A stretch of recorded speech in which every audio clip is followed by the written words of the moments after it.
శ్రీ రేణుకా ఎల్లమ్మ తల్లి జ్యోతిష్యాలయం. భార్యాభర్తల సమస్యలు, ప్రేమ సమస్యలు, కుటుంబ సమస్యలు, వ్యాపారంలో నష్టం రావడం, మనశ్శాంతి లేకపోవడం, అనుకున్న పనులు కాకపోవడం, కోర్టు సమస్యలు, నరదృష్టి, సంతాన సమస్యలు, పెళ్లి కుదరకపోవడం, ఆరోగ్య సమస్యలు, వాస్తు, ఇంటి సమస్యలు, విదేశీ ప్రయాణం, ధనం నిలకడలేకపోవడం, మీకు ఎటువంటి పర్సనల్ సమస్యలు ఉన్నా జ్యోతిష్యం చెప్పబడును. కోయా గురూజీ లక్ష్మణరాజు గారు. Cell number 8466923012. ఓం శ్రీ మాత్రే నమః. ఛానల్లోకి స్వాగతమండి. ఈ వీడియోలో మనం మారుతున్నటువంటి గ్రహస్థితి కారణంగా మీనరాశి వారికి ఏ విధంగా ఉండబోతుంది, కర్మ ఫలితం ఏ విధంగా ఉండబోతుంది, ఏ అంశాలలో అనుకూలమైన ఫలితాలు పొందుతారు, ఏ అంశాలలో ప్రతికూల ఫలితాలు పొందుతారు, ఎటువంటి విషయాల్లో వీరు జాగ్రత్తలు తీసుకోవాలి అనే అంశాలతో పాటుగా ఈ సమయంలో మీరు చేసుకోవలసిన దేవతారాధన, అలాగే పాటించవలసిన పరిహారాల గురించి వివరంగా తెలుసుకుందాం. కానీ అంతకంటే ముందుగా మీరు కనుక మన ఛానల్ని ఇప్పటి వరకు సబ్స్క్రైబ్ చేసుకోకపోతే సబ్స్క్రైబ్ చేసుకుని పక్కనే ఉన్న బెల్ ఐకాన్ నొక్కి ఆల్ సెలెక్ట్ చేసుకుంటే మేమిలాంటి వీడియోస్ అప్లోడ్ చేయగానే ముందుగా మీకు నోటిఫికేషన్ వస్తుంది. అలాగే వీడియోని చివరి వరకు స్కిప్ చేయకుండా చూస్తేనే మేమేం చెబుతున్నామో మీకు పూర్తిగా అర్థమవుతుంది. ఇక వివరాల్లోకి వెళ్ళిపోతే ముందుగా ఈ రాశి వారికి అనుకూలమైనటువంటి గ్రహస్థితి కారణంగా వీరి తెలివితేటలు పెరిగే అవకాశం ఉంటుంది. ప్రతి పని కూడా ఆలోచించి చక్కటి ప్రణాళికతో ముందడుగు వేస్తారు. విద్యార్థులు ఎవరైతే పోటీ పరీక్షలు రాస్తున్నారో లేదా ఉన్నత విద్యకు సంబంధించిన పరీక్షలు రాసేవారు కూడా మంచి ఫలితాలు పొందుతారు. తండ్రి వైపు నుంచి మీరు సహాయ సహకారాలను అందుకుంటారు.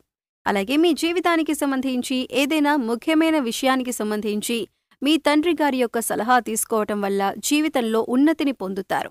ఈ విధంగా మీరు నడుచుకుంటే కనుక ఆర్థికంగా ఉన్నతితో పాటు మీరు చేస్తున్న వృత్తి, ఉద్యోగ, వ్యాపార తదితర అంశాలలో మీరు ఉన్నతిని పొందే అవకాశం ఉంటుంది. ఆల్రెడీ మీరు చేస్తున్న ఉద్యోగంలో సౌకర్యవంతంగా ఉండాలి అంటే మీ నైపుణ్యాన్ని మెరుగులు దిద్దుకొని మీకిచ్చిన పనిని సమయానికి పూర్తి చేసినట్లయితే కనుక మీ ఉద్యోగ వ్యాపారాలలో ఉన్నతితో పాటు ధనలాభం కూడా పొందే అవకాశం ఉంటుంది.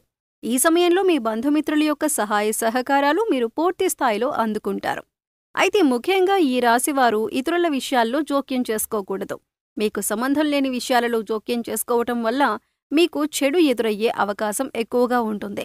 ఎవరైనా మిమ్మల్ని సలహా అడిగితే అప్పుడు మాత్రమే మీరు దానికి స్పందించండి. లేదంటే అనవసరంగా సలహాలిచ్చి మీరు చిక్కుల్లో పడొద్దు. మీరు చెయ్యని తప్పుకు కూడా మీరు నింద మోయవలసిన పరిస్థితులు ఎదురవుతాయి. అందుచేత మీకు సంబంధం లేని విషయాలలో తలదూర్చకండి. ముందుగా ఎదుటివాళ్లు ఏం చెబుతున్నారో అని వినటానికి ప్రయత్నించండి. ఆ తర్వాత మీరు స్పందించండి. వారు చెప్పింది పూర్తిగా వినకుండా స్పందించినట్లయితే కనుక మీరిచ్చిన సలహాని వారు తప్పుగా తీసుకునే అవకాశం ఉంటుంది. ఈ రాశివారు జ్ఞానవంతులని చెప్పుకోవచ్చు. ఏ పనిని ఎప్పుడు చేయాలి, ఎవరితో ఏ విధంగా మాట్లాడాలి అనే అంశాలపైన వీరికి జ్ఞానం అధికంగా ఉంటుంది. సమయానికి తగ్గట్లుగా సమయస్ఫూర్తితో నడుచుకుంటారు. అయితే ఈ సమయంలో మీ తల్లిదండ్రులని గౌరవించి వారు చెప్పినటువంటి సలహాలు, సూచనలు పాటించటం వల్ల జీవితంలో ఉన్నతిని పొందుతారు. కళా, మీడియా రంగాలలో ఉన్నవారికి, అలాగే జ్యోతిష్య శాస్త్రం తెలియజేసేవారికి, ఉపన్యాసాలు, హరికథలు చెప్పేవారికి కూడా అనుకూలమైన కాలంగా చెప్పుకోవచ్చు. కళారంగంలో వారికి కీర్తి ప్రతిష్టలు మెరుగుపడతాయి. అవార్డులు, రివార్డులు అందుకుంటారు.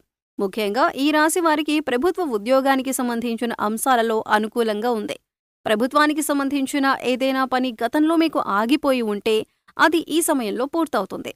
నిరుద్యోగస్తులు ఎవరైతే ఉద్యోగం కోసం ఎదురుచూస్తున్నారో వారు ఖచ్చితంగా ఉద్యోగ అవకాశాన్ని పొందుతారు.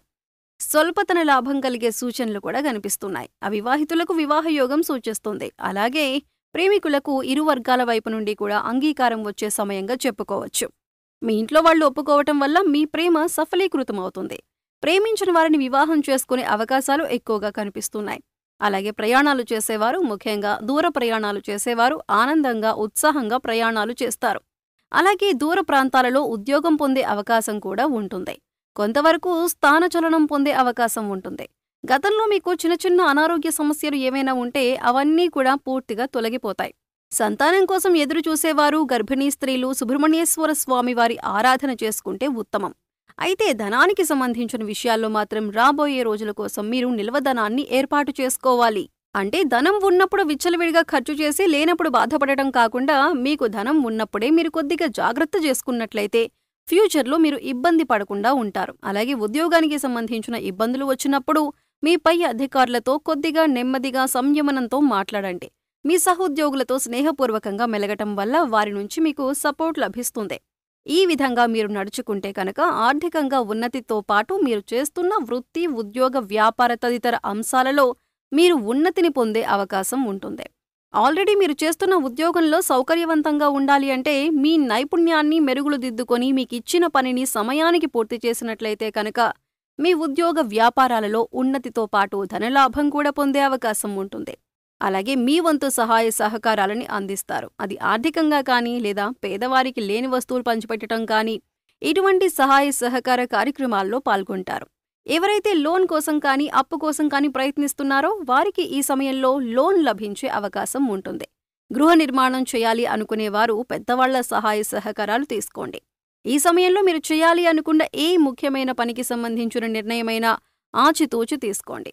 అలాగే పెద్దవాళ్ల సలహాలను పాటించండి. అలాగే విద్యార్థులందరికీ కూడా ఈ సమయం అనుకూలంగా ఉంటుంది.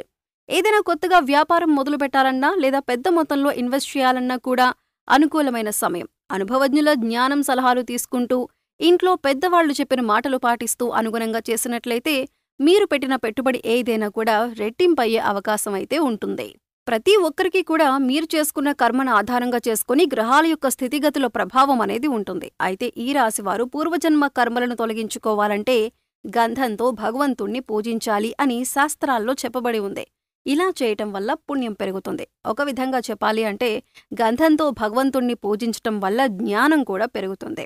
అలాగే నిత్య పూజలో భాగంగా ధూపం, దీపం, నైవేద్యం సమర్పించి 2 నిమిషాలు కళ్ళు మూసుకొని దేవుడి దగ్గర కూర్చొని ధ్యానించటం వల్ల ఎటువంటి గ్రహస్థితి అయినా సరే మీకు అనుకూలంగా మారుతుంది.